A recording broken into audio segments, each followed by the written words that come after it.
Hello students, आज हम linear differential equation यानी कि रैखिक अवकल समीकरण पढ़ेंगे। सबसे पहले रैखिक अवकल समीकरण होते क्या हैं।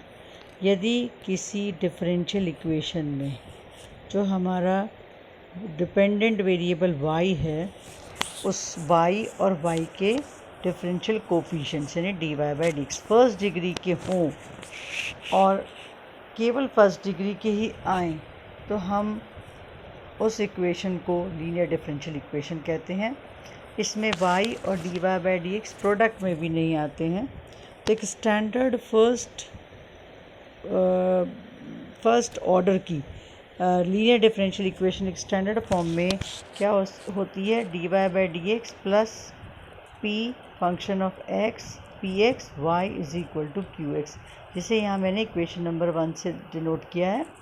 ये स्टैंडर्ड फॉर्म में डिफरेंशियल इक्वेशन होती है। dy/dx का कोफिशिएंट 1, y के साथ सिर्फ x का फंक्शन और राइट हैंड साइड में x का फंक्शन। यहाँ px और qx इंडिपेंडेंट वेरिएबल x के फंक्शन हैं। इस तरह की इक्वेशन को सॉल्व करने के लिए हम e⁻ integral of p means y का कोफिशिएंट dx के साथ मल्टीप्लाई कर देते हैं सारी इक्वेशन को, और जो लेफ्ट हैंड साइड है वो बन जाती है dy/dx ऑफ e⁻p dx integral of p dx into y is equal to q into e⁻ integral of p dx।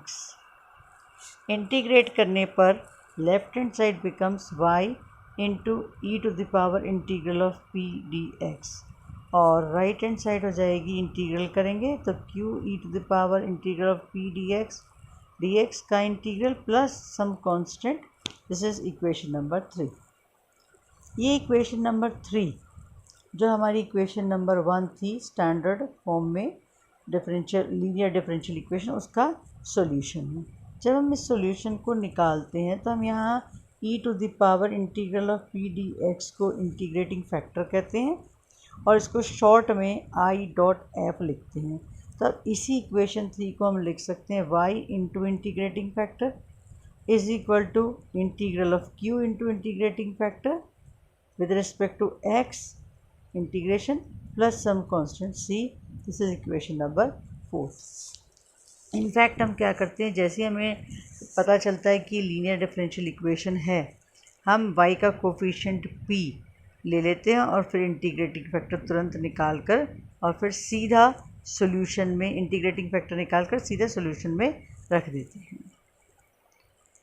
यदि हमारी इक्वेशन ऐसी हो, कभी कभी ऐसा भी होता है कि डिफरेंशियल इक्वेशन में y तो हो जाता है हमारा इंडिपेंडेंट वेरिएबल और x हो जाता है डिपेंडेंट वेरिएबल, तो सॉल्यूशन बिल्कुल जैसा कि इक्वेशन 1 का सॉल्यूशन इक्वेशन नंबर 4 निकली थी, यहाँ पे भी सेम डिफरेंशियल इक्वेशन का सॉल्यूशन होता है, लेकिन x और y इंटरचेंज हो जाते हैं। तो x into integrating factor which is equal to q into integrating factor with respect to dy with respect to y integration plus some constant. Integrating factor हो जाएगा e⁻ integral of p dy और p और q y के function होंगे। अब मैं कुछ questions बता रही हूँ इसके। फर्स्ट क्वेश्चन है x into 1 minus x square dy plus 2x square y minus ax cube dx is equal to 0। जब हम इस इक्वेशन को देखते हैं तो हम स्टार्टिंग से चेक करेंगे क्या डिफरेंशियल इक्वेशन के वेरिएबल सेपरेट हो रहे हैं, क्या ये होमोजीनियस है, क्या इसे होमोजीनियस बनाया जा सकता है। यदि तीनों कंडीशन नहीं है तो फिर हम आगे चलते हैं। तो आप क्लियर देख सकते हैं तीनों कंडीशन इसमें नहीं मिलेंगी, तो हम कर रहे हैं हम लीनियर डिफरेंशियल इक्वेशन। तो dy/dx प्लस y के साथ 2x square minus 1 upon x into 1 minus x square is equal to ax cube upon 1 minus x square. ये स्टैंडर्ड फॉर्म में हमने डिफरेंशियल इक्वेशन लिख दी है। यहाँ dy/dx का कोफिशिएंट 1 है, y के साथ केवल x का फंक्शन है और राइट हैंड साइड x का फंक्शन है। सबसे पहले इंटीग्रेटिंग फैक्टर निकालने के लिए हमने p कैलकुलेट किया। p is 2x square minus 1 upon x into 1 minus x स्क्वायर। डिनोमिनेटर को हमने फैक्टराइज कर दिया, x 1 minus x and 1 plus x. अब इंटीग्रेटिंग फैक्टर हो जाएगा e to the power integral of 2x² - 1 upon x into 1 minus x into 1 plus x dx।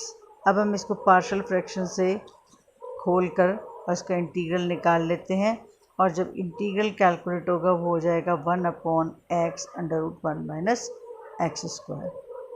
अब integrating factor हमारे पास है, तो सॉल्यूशन डिफरेंशियल इक्वेशन का हो जाएगा y into integrating factor that is 1 upon x under root 1 minus x²। Right hand side का जो q है वो है हमारे पास ax² अपॉन 1 माइनस x², ठीक है, और 1 upon x into under root 1 minus x² is integrating factor. इस पूरे को इंटीग्रेट कर दिया, प्लस c आपको दिखाई दे रहा होगा। हम इंटीग्रेशन करेंगे और इंटीग्रेशन के बाद सॉल्यूशन हो जाएगा y is equal to ax plus c x under root 1 minus x²।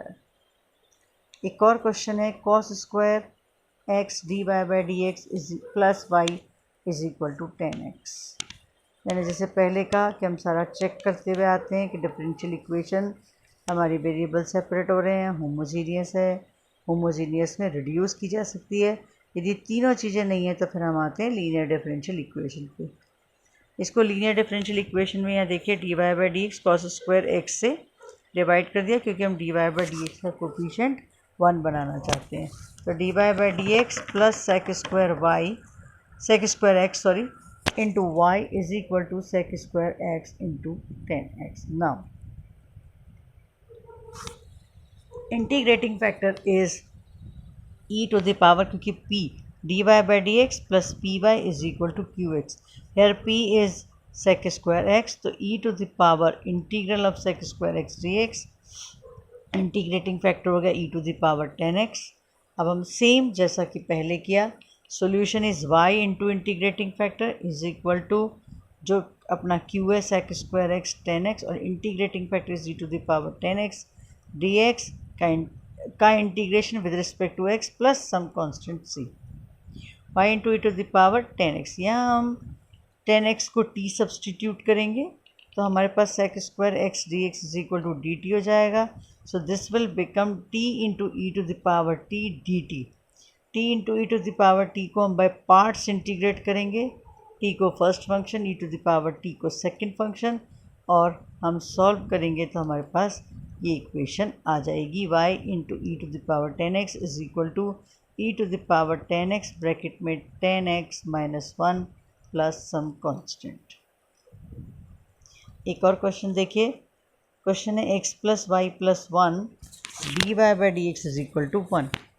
इसको यहाँ देखें तो हमारे पास, यदि मैंने आपसे पहले ही कहा था कि y और d y by d x का प्रोडक्ट नहीं आना चाहिए, इसलिए हमने क्या किया, इसको हमने x जो हमारा डिपेंडेंट वेरिएबल और इंडिपेंडेंट वेरिएबल थे जब तक क्वेश्चन हम करते आ रहे थे उनको चेंज कर दिया, यानी x की जगह y और y की जगह x। तो इक्वेशन क्या बन गई, dx upon dy is equal to x plus y plus 1, dx upon dy minus x is equal to y plus 1। Integrating factor सारा x और y एक दूसरे से इंटरचेंज हो गए, तो integrating factor e to the power minus 1 d y that is e to the power minus y. Solution हो जाएगा x into E to the power minus y is equal to, हमारा right hand side है y plus 1 e to the power minus y d y plus some constant.